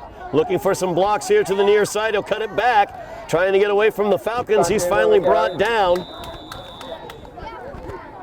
I got to admit, Todd, whenever I see a great run, it was a good run there, I get nervous about ball security. Absolutely. Every single time. Absolutely. Others have had some history of dropping the ball a little bit in the past. I really want to hold on to the ball, and nicely done there by Lopez. Yeah, Lopez, a good job running there, trying to find the blocks. It's just the Falcons were coming in waves and were able to bring him down, but it took about 3 waves to get him down. Yeah, some nice moves. Gain of 3 there for Lopez, 2nd down and 7 for the Highlanders. It's Tenzin Gazar coming off. Slightly different package here for the Highlanders. Yeah, they're going to go heavy in the backfield, it looks like. Bringing in Philemon. Yep, Orlinski Philemon in on the offense for the Highlanders, trying to figure out what they've got planned, and they're going to take a timeout. So I wasn't totally sure what that formation was going to be, and I don't know whether they did either. Yeah, I think that was the reason there for the timeout. I think the offensive line looked a little confused there, so take the timeout, get everybody lined up correctly. Yeah, it looked like they had about 4 or 5 guys back in the offensive backfield, and I wasn't totally sure why. Maybe 12 men on the field. It just looked like there was a lot of big bodies on the field there. A lot of white jerseys out there. So a timeout taken by the Highlanders, 3:21 remaining in the quarter. Highlanders driving, trailing by 8. So they have it across midfield at the Falcon 47-yard line. Quick move in third quarter here, I would say, Todd. And both teams running the ball a lot. The clock's just going to keep going, and the Highlanders, I think they're okay with that as long as they can capitalize here on this drive. There always comes a time on these Thanksgiving Day games where everybody realizes, wait, the turkey's at home. That's right. Let's get moving. But then inevitably in Somerville Cambridge games, the last 5 minutes of the game is always crazy. Absolutely. So we'll see if this season holds form. Highlanders with a 2nd and 7 here, 3:21 remaining in the quarter. The give is to Philemon, and he spins away from one, but not anymore, Falcons, as he was swarmed under by the Falcons. Loss of 2 on the play. 3rd down and 9 now for the Highlanders. Absolutely nowhere to go there for Philemon. Interesting, play call. I know they went heavy before, but here they had success with the short passes and using Prevalon, and they go with Philemon there, and they get a loss of 3 or 4. So interesting. I believe Prevalon's had 2 handoffs, and he's gained about 20 some odd yards on those 2 handoffs. But instead, changing it up to the big package, and it was for naught. 3rd down and 9 now here for the Highlanders. Trailing by 8. Gazar in motion. Fake to him. Lopez under pressure, just gets swarmed. As 74 into the backfield. Could be a personal foul called as he threw him to the ground. That's what it looks like on number 74 for Cambridge. Yeah. Oh, actually. Intentional grounding is going to be the call. I was hopeful. Yeah, we've been a little too biased there. Yeah, I know. I was thinking the same thing. It looked like an area of roughing the passer with the call. Obviously, intentional grounding, loss of down. 4th down now for the Highlanders. So 4th down and an eternity for the Highlanders, as it is now back at the Highlander 32-yard line. If they were to go for it, they'd have to get it to the Falcon 40, so instead they will be punting, I would guess. Yep. Lopez backing up more into a punting position now. High snap. Punt is away. Under pressure. It's very high, not very long. As it gets to midfield. And that is where the Falcons will take over with 2:16 remaining in the 3rd quarter and an 8-point lead. The Falcons taking it over directly at midfield with a short field ahead of them. Yeah, it seems like all day the Falcons have had great field position. I would say almost midfield is their average starting spot. It does seem so. Yeah. Opportunity here for the Highlander defense to once again, they've got to make the stop. Get a turnover. A turnover changes this game. Absolutely, no question about it. Both teams have turned the ball over. Highlanders threw an interception on their opening drive of the 1st quarter. The Falcons threw an interception in the 2nd quarter. Both of those turnovers turned into points for the team that received them. And Falcons are going back to Christie here at quarterback. Christie at quarterback. Yep. Barinsky at the bottom of the screen, lined up as a wideout. And Christie just so tough on the interior. He's got a quick burst of speed as well, using all of that to gain the first down, a gain of 11, first down, I should say, on first down. I'm watching as Barinsky lines up down here as a lone receiver, and I'm wondering, we have a corner over top of him. Is he going to get thrown to? Yep. He does have some speed. We've seen him show some speed on some runs. Would he get thrown to if you cheated that corner and blitzed that corner in most cases? That's a good idea there, Todd. Yeah. I mean, just thinking. I think the thought process there is if you leave them uncovered, if you show blitz, then they're probably going to throw to him. Right. You're in trouble. Very true. The give is to Williams. Great job there in the backfield. It's Jeremiah Ellie. We'll call that name out again. Yeah. Jeremiah Ellie came to play today. No doubt about it. Jeremiah Ellie, young sophomore out there for the Highlanders, definitely showing something out there. Really enjoy watching his game today. Good to see that, especially from a sophomore on the Highlander team, talking about the future. Jeremiah Ellie, Jaden Prevalin, a junior, Jeremiah Ellie, a sophomore, so two gentlemen that we will get to watch moving forward, but we're enjoying what they're doing today, no question. 2nd down and 12 now after that tackle for loss. So we near the end of the third quarter. And Christie will keep it. And running right through like a hot knife through butter until he's finally tripped up. After the first down, as Marvin Joseph was able to trip him up, so he gets across the 30 to the Highlander 27-yard line. See if they get one more play off here. 24 seconds remaining in the third quarter. It looks like that's going to bring us to the end of the third quarter as Falcons are in no hurry here to snap the ball. No hurry at all. Falcons coming off the field. They're going to go ahead and let the quarter expire. And that will do it for the third quarter as we will switch sides. Highlanders trailing by 8, 14-6. Falcons driving with the ball, and they will have it at the Highlander 27 when the fourth quarter resumes. So, like we were just talking about, Eddie, the Highlanders' effort has been a question mark. We've seen it throughout the season, but we're also seeing some really nice things from some of the underclassmen, some of the folks that we're going to get to see moving forward. Yep. So we get the current situation that which is not the greatest. An Owen looking at the Maw, 12 minutes away from an 0-11 season.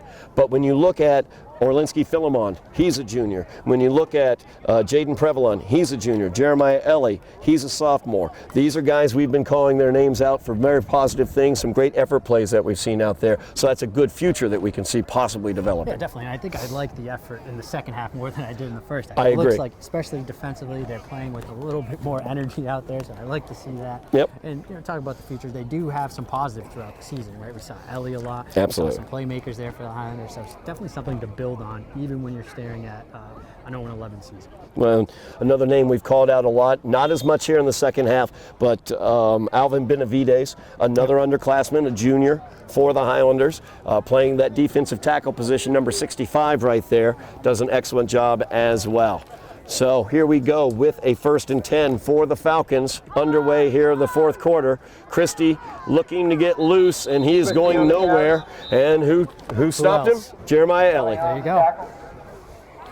Yeah, Ellie coming off the edge like he always does and stopping that play in the backfield. So nicely done once again. We've seen Orlinski Philemon make that play off the edge. Now we're getting to see Jeremiah Ellie make that play off the edge as well. No gain on the play, so 2nd down and 10 for the Falcons. Highlanders, as they found themselves, throughout the season, this game's all on the defense. They need to make a stop here and give a chance to their offense. Thinking if the Falcons get ahead 20-6 or 21-6, the game's tough. It's tough to come back from that, especially for the Highlander offense. So a stop here is crucial. Absolutely, stop here, very, very critical for the Highlanders, already trailing by 8. As Barinsky now taking the snap, Christie at the bottom of the screen. Barinsky looking over towards Christie's side, gives it to Aiden, who has the touchdowns today for the Falcons, and he is brought down quickly. Nice job there. Fedini Francois on the tackle there. Yeah, great open field tackle there, able to wrap up. It looked like, Aiden might have, if he breaks that tackle, he might be in the end zone. So nice job wrapping him up there. No doubt about it. Great job there. One-on-one open field tackle. So 3rd down and 9 is what the Falcons are looking at. This is definitive 4-down territory as well for the Falcons, so they don't have to get it all here, although I know they'd love to. Barinsky in taking the snap. Christie's at the bottom of the screen. He's the out at the near side. Yep. William Girard in the backfield for the Falcons as well. Barinsky back to pass, looking towards Christie. He is open, just a dangerous player. You've got to give him a cushion. They did just that. He made the quick turn, and they were able to get it to him right there for the 1st down. Pitch and catch pretty much there for the Falcons. Just run a quick hitch route for Christie, and he's able to catch that one and pick up the 1st down. So Falcons threatening here and trying to put the game away. Yeah, it does look like it, although, as I've noted many times, the last 5 minutes of the battle for the picket fence over history that I've seen has been, it normally gets a little crazy. But good opportunity here for the Falcons to maybe salt it away, leading by 8, and have the opportunity 1st and 10 from just outside the 10. Aiden. The give is to Aiden on the jet sweep. He's going for the corner. Looks like he has it, and he gets the Falcon touchdown. As Aiden, I believe that's his 3rd of the day. So. I think he has all 3 scores. 2 receiving and now 1 rushing for Mr. Laban Aiden. I don't know if they hand out MVPs for this rivalry, but Aiden's certainly up on that list there, right next to Christie, I would say, for the Falcons. Yeah, no doubt about it. Aiden has been absolutely excellent, finding soft spots in the coverage for the Highlanders to get those touchdown receptions, and then showing his speed getting to the corner on the jet sweep. Snap is good, but the Highlanders are able to block it. Good penetration there for the Highlanders. It looks like Tenzin Gazar got his hand on it there. So that makes it a 14-point game. 20-6 is the score. 9:39 remaining in the game. It's a large mountain that the Highlanders see in front of them. Yes. But heck, their name's Highlanders. Come on, let's get up over that mountain. That's what I say. Hey, they're not dead yet. There's Exactly. plenty of time to play here for the Highlanders. As you mentioned, 20-6, 2-score game. You get a quick score here, changes things. No question about it. Highlanders do have offensive playmakers. Ginsley Lewis out on the perimeter, always dangerous. Tenzin Gazar has the Highlander touchdown today. Fidindi Francois, we've seen how dangerous he can be throughout the season. And I want to throw in Orlinski Philemon has only run the ball 1 time. We saw Orlinski get a 98-yard touchdown. Seen it before, yep. So, just saying. Some people could bust some things. And don't forget about Jaden Prevalin and Jeremiah Ellie as well. Prevalin out of the backfield as a running back has run very effectively the 2 times he's had the ball. And Jeremiah Ellie has not been used offensively, but definitely has brought it defensively. And I'd love to see him get some opportunities. Absolutely. Like we said, 1 play can change this entire game. Absolutely. And this rivalry normally does. So here is the kickoff. Another low kick. Highlanders tried to field it. A little onside kick action. Good job jumping on it by Gavin Fusil, young freshman out there for the Highlanders. Heads up play, able to stop it, get them good field position once again. Hopefully the Highlanders can do something with that here. Highlanders looking at a 14-point deficit, trailing 20-6. 130th edition of the Battle for the Picket Fence. On Thanksgiving Day, the tradition has continued. Last year, no game due to COVID. So many things thrown out of joint. It's great to be back here for the Battle of the Picket Fence. Highlanders now looking to get back in this one, trailing by 2 touchdowns. And they're looking for the jet sweep there as Richard Becky. And Becky is taken down in the backfield after reversing field there. Well read by the Falcons, but Becky did a very nice job to try to get back, and did get back to the original line of scrimmage. Yeah, it could have been a lot worse there for the Highlanders. The Falcons sniffed that one out, but Becky able to get almost back to the line of scrimmage. So it'll be a 2nd and 10 for the Highlanders. Clock rolls with just over 9 minutes remaining in the game. It is a 2-touchdown deficit, so the Highlanders need to get moving the ball down the field. Matriculate that ball down the field.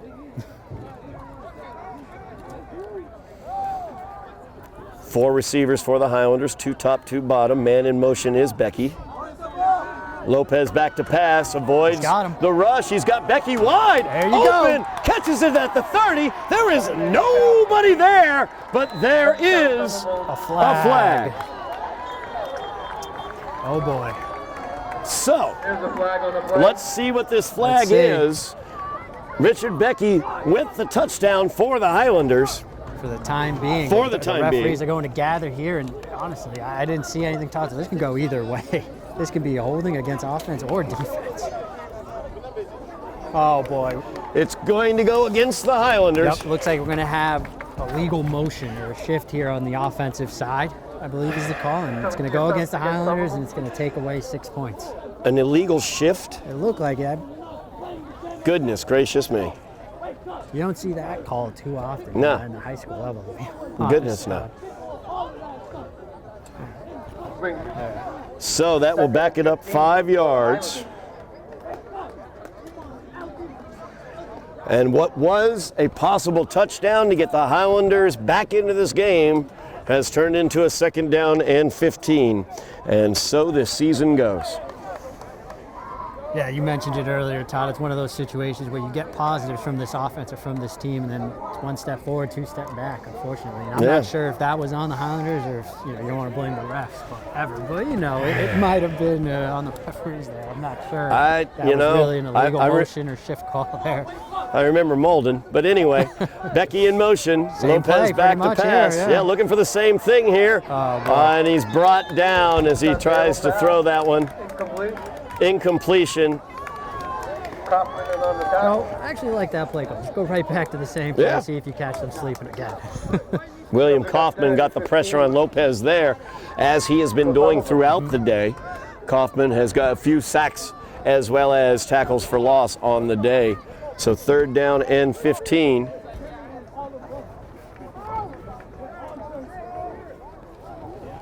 Our man on the field, Jeff Argenziano, is telling me that was called a holding penalty. Because they're not facing us when they tell us what the penalty is. They're facing the press box, so we may not see it through their back. All right, thank you to Jeff. And we can't see him here on the field. He usually plays Where's Waldo with us. So. He is our man on the scene.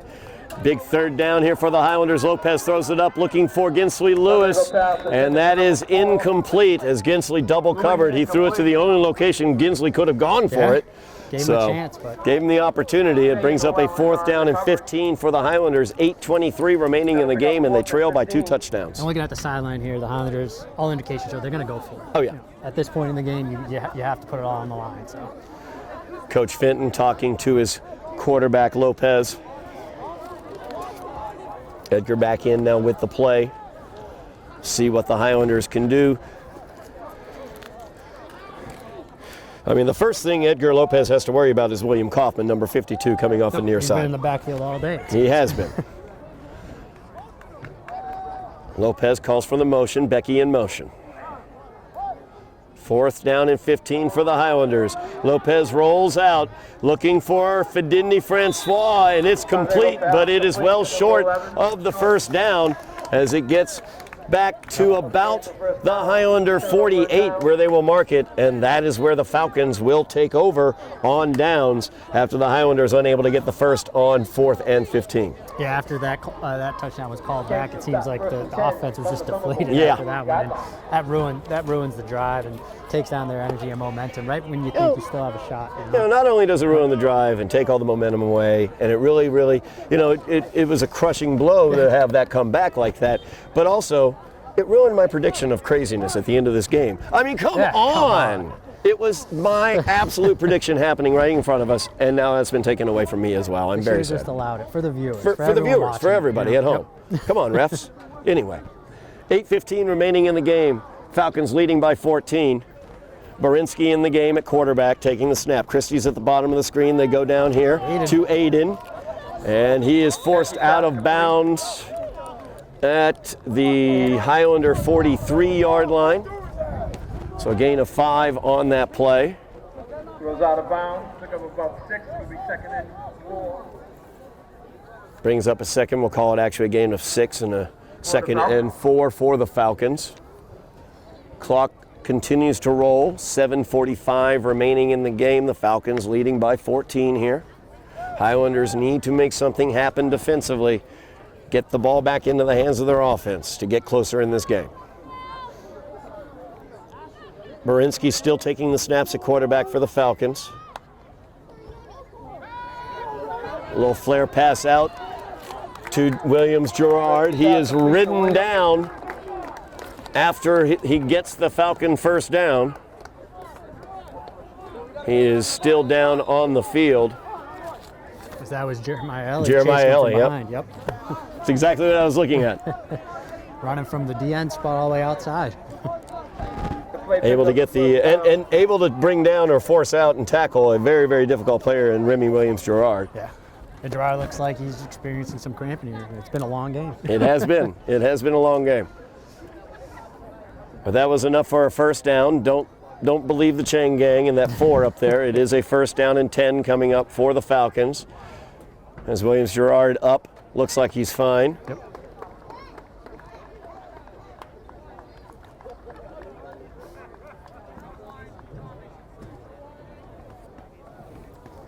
Clock continues to roll. 7:09 remaining in the game. As Williams-Girard comes off the field. First down and 10 for the Falcons. They lead by 2 touchdowns. They look to take the picket fence this year. This would be, if the Falcons hold on to win this game, this will be their second win in a row. Coming off the Highlanders' 4 straight victories from 2015 to 2018. Passes out here to the near side. Missed tackle there. Very dangerous player here is Mr. Aiden. Busts into the open field. Absolutely no tackling, absolutely no pursuit from the far side, and that results in Aiden's 4th touchdown of the game.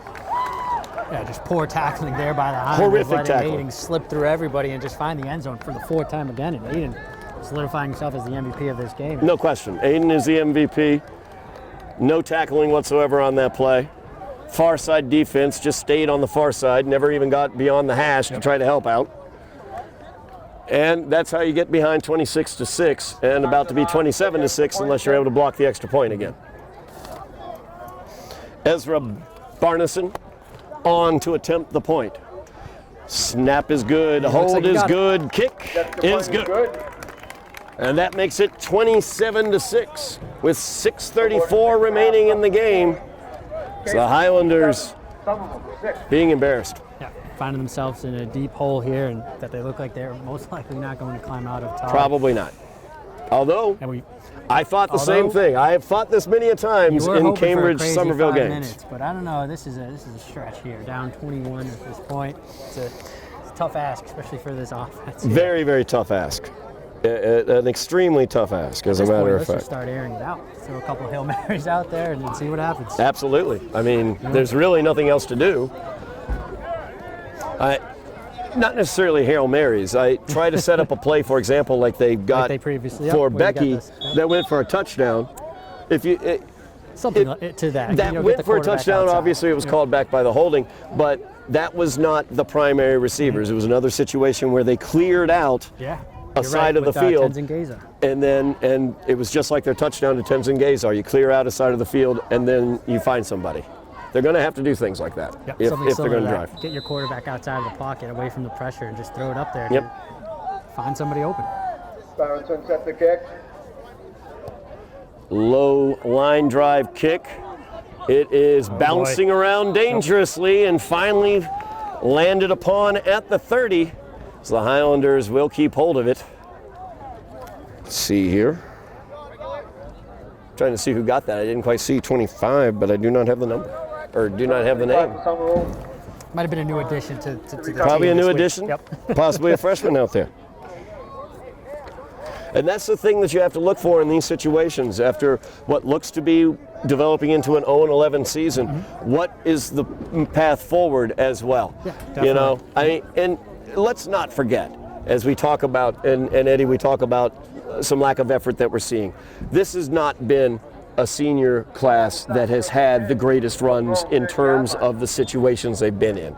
They've been placed in a situation with COVID and without a home field. Exactly. And so some bit of unhappiness can be understandable, but the lack of effort that we're seeing is frankly a bit inexcusable. As the run is up the middle, there's one guy not lacking in any effort is Jaden Prevalent as he stays down after his run. Yeah, Prevalent has been sort of, putting himself on the line all game here. Definitely so he's has. definitely tired. He's been taking some hits defensively as well, making some hits. So As good to see him Prevalent, get up. good to see him up. He's helped off the field there, but it looks like he's going off on his own power. Second down and 7 now for the Highlanders. 6:10 remaining in the game. They trail by 3 touchdowns.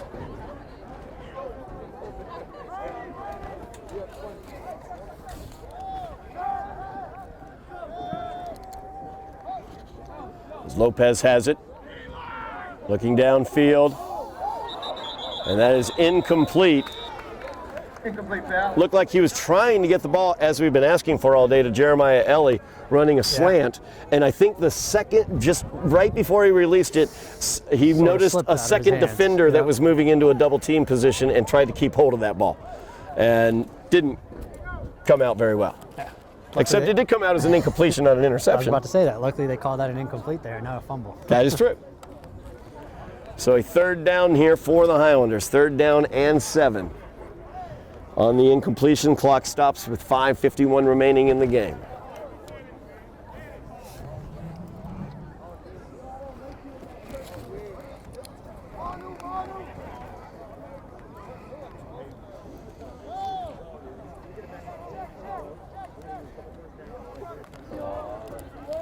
Lopez sends. Oh, it's snap going to be a there, direct nice. snap actually to Fidindi Francois. He'll pick up the first down. It did. But wait a minute, Todd. Flag on the play. Francois. There it is, right there. Oh, okay. I think they're pointing towards the actually- Falcons. Yeah, I'm amazed. look at that. First A little down bit for the shocked. Highlanders. There we go. So some positive yardage, There some we go. positive news, moving this ball. 5:40 remaining in the game. Clock runs, but Highlanders got a first down. That's all that matters. There we go. Matriculate the ball down the field. That's all that's needed. Good job, actually. Very, very good job there by Yeah, well Fidindi executed. Francois. Very well executed executed. So 1st and 10 for the Highlanders. Somerville. 3 receivers on the near side. Lopez gets it, rolling out to the far side, followed by Williams. Passes out here to Tenzin Gazar, and he's unable to hold on to it. Tough pass to hold on to, and a defender was closing in on him. Yeah, a tough one there at the angle that it was coming in. It's hard for Tenzin. And even if he holds on to that, the Falcons were all over him. Yeah, absolutely. He would have gained 3 yards on it. Yep. So a 2nd down and 10 now for the Highlanders after the incompletion. 5:14 remaining in the game.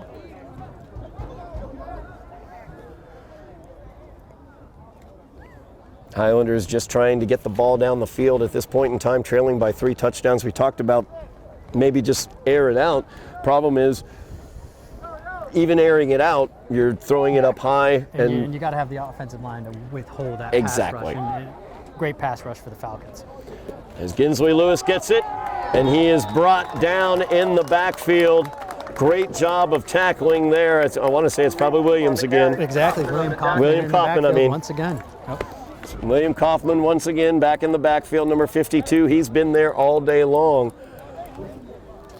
Talking about MVPs, Aiden obviously the offensive MVP, but case can be made for Mr. Kaufman for a defensive MVP, the way he has been hanging out in the offensive backfield of the Highlanders. Saw 4 or 5 tackles for a loss in this game, and a lot of quarterback pressures as well. Yep. So a 3rd down and 20 here for the Highlanders, probably 3rd and 19, but We'll be generous and call it a 3rd and 19 here. yeah, 3rd and 19. Lopez gets the snap, throws it out. Ginsley Lewis gets it, but he's immediately hit. Complete. Gain of about 3 on the play. And that'll bring up 4th down and long for the Highlanders here. Hervin Noel with the tackle there for Cambridge.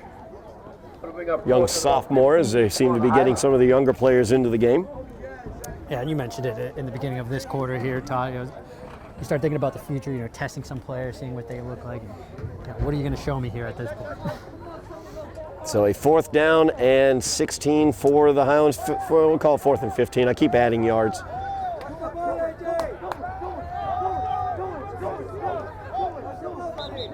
And Lopez back to pass, but we have a flag on the play. Offsides is going to be called against the Falcons. So the Highlanders will get 5 yards. It'll be a 4th down and 10 now for the Highlanders as opposed to a 4th and 15. Yeah, generous of the Falcons there to help out the Highlanders. That's very nice. Give them a better shot at getting this first down here, 4th and 10 now. The clock should keep rolling, I believe, Todd. Yeah, it should once they remark the ball, I would think. 3:37 remaining in the game. 4th and 10 for the Highlanders. There goes rolling the clock. It rolls now. Highlanders trailing by 3 touchdowns. Everybody starting to think about turkey. As the Falcons are eyeing that picket fence that they're going to keep this year. Coming off their victory back in 2019. This will be their 2nd straight victory in this rivalry. It will also be their 41st victory throughout time as Lopez throws it up. And that is incomplete, looking for Tenzin Gazar. Turnover and down. Turnover on downs will go to the Falcons with 3:06 remaining in the game. They will take over in Highlander territory. And that should, for all intents and purposes here, that should do it. We'll see if the Highlanders decide to use their timeouts, get the ball back, or do they recognize the fact that there is turkey awaiting everybody? Yes. I'm looking forward to the turkey. I'm thinking about some turkey hoping. myself. Yeah. So, just saying. And ham. I like a little bit of ham too. Gotta get 2 meats on my Thanksgiving plate. Just saying. All the side dishes included. Oh man. Oh yeah. My aunt makes the best stuffing. I'm just saying. I can't wait. So 3:06 remains in the game. Falcons leading by 21. 27-6 is your score. As they take over at the Highlander 41-yard line. Christie gets it, hands it off to Williams Gerard, and he is running like a knife through butter. And that knife is hot, and the butter is room temperature. Down to the 20. Picks up the first down. First down and 10 for the Falcons after the 15-yard pickup by by Williams. Yep. I was beginning to ask myself, maybe the Falcons would come out here and be generous and take a knee and just No. Not in this rivalry, Todd. They want to continue to add on to their total. No question about that. 20-yard line. No victory formation for the Falcons. They are spreading it out wide. 3 at the top of the screen. Single receiver is their normal quarterback at the bottom of the screen. Christie taking the snap here. Look for a run by Christie, and that's what it is. Trying to bounce it here to the left side, and he is taken down there by Richard Becky. Becky a little slow to get up after he makes that tackle at the 9-yard line. Gain of 7 on the play. Brings up 2nd down and 3 for the Falcons. 2:05 left in the game. The clock rolls.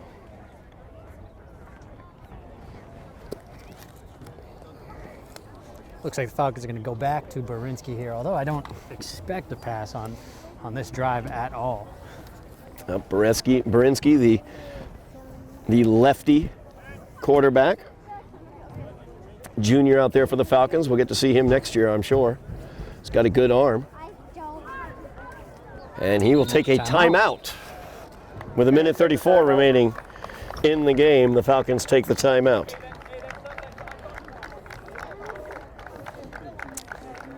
They might have heard us talking here, Todd, about Thanksgiving, and now they have other plans for us. Hold on. There are some hungry guys broadcasting up in the bleachers. We're going to make them wait. Just some notes of some Falcons that we will get to see play again. Aiden is a junior. Barinsky also a junior. So we will get to see them haunting our dreams next year. We'll see if the Highlanders are able to game plan a little more effectively against them next year. As Aiden has gone for 4 touchdowns, 3 touchdown receptions and a touchdown rush, accounting for all of the Falcons' TDs. And if I read the pattern correctly, I believe next year should be at Dilboy It will, boy. It will be at Dilboy. So hopefully some home cooking will do the Highlanders good next year, and they can take back the trophy after 2 consecutive wins, 2 consecutive years for the Falcons. We are in basically an era of quatrains in the rivalry as the Falcons won it 2011 through 2014, Somerville the next 4 years, 2015 to 2018, and now the Falcons are going to take 2019 and 2021. Making their run. New quarterback in the game, new running back in the game. Number 35 is the running back. That is Devin Williams-Leonard, young sophomore. New quarterback in the game is number 15. That's Dante Howard. He is a young freshman out there. Yeah, so the Falcons putting in some of their younger freshman players here and just giving them a chance on Thanksgiving. Why not? Yeah, absolutely. Got the first down on that carry. First and goal now for the Falcons. Minute 2 remaining in the game. The clock is rolling. See if they get another play off. Dante Howard, young freshman out there, calling out the signals for the Falcons. I believe this will be the last play of the game. Then after this, the clock will probably just run. Gonna snap it with about 35 seconds left. The give is to Evan Tang, and Evan fell over a yard line. He got a little too excited. He saw the end zone there. He saw the end zone. Evan, a young sophomore, was excited, saw the end zone, and didn't see that yard line, jump right up and trip him. We'll see if they can take another play here. 17 seconds remaining. You know Evan would love another shot at it, but it looks like they're going to call him back over here to the sidelines and just let the game end here. And that will do it. Yep. 27-6 is your final score as the Falcons move their record on the season to 2-9 to complete their season. The Highlanders move to 0-11 to complete their season, and the picket fence remains in Cambridge for 2021. As the Highlanders end their season on a down note, not a great note for the Somerville Highlanders throughout this season. Some brightness to pull from it. We see some youth out there really doing a good job. We see Orlinski Philemon a good game, Jaden Prevalent a good game, Jeremiah Ellie a good game, and Alvin Benavides a good game. All of those young men, juniors and sophomores, who we will get to see playing moving forward. Looking forward to that. But in terms of the team in front of us, 0-11 season, not something to write home about. Look forward to next year, hopefully. Yeah, it's not something you want going into a season. Nobody wants to be winless, Todd. And unfortunately, I was part of a winless team at one point during my career with Somerville, and it's not great. You know, it's and for the younger folks out there, the younger kids, they sit with that taste in their mouth all summer, all off season. So hopefully, this hits them hard, this affects them, and they come out hungry and ready to go and show that effort next season. Yeah, you can hope for. You can hear the excitement from the Cambridge players. Hopefully, the Somerville players seeing the excitement, seeing that picket fence come out, and the fact that it is in Cambridge's possession drives them a little bit more for next season, and we get a little more effort, a little bit more execution from the Highlanders for next year. But we're going to look forward to next year. Some bright spots ahead hopefully for the Highlanders, as that's going to do it for us here today. The 130th battle for the picket fence here at Russell Field in Cambridge. The Falcons come away with the victory, 27-6 over the Highlanders. Thank you very much for watching on this Thanksgiving battle. Thank you, Joe Constantine, running the camera for us. Jeff Argenziano on the field, our man on the scene, and Eddie Maldonado, thank you very much for a great season. I really appreciate it. Great season in the booth, no matter what, Todd. Absolutely. Thank you. I appreciate it very much. And as always, please, if you see us on YouTube, like us, share us, subscribe to us on EdTV. And you have been watching Somerville Highlander football on Somerville EdTV.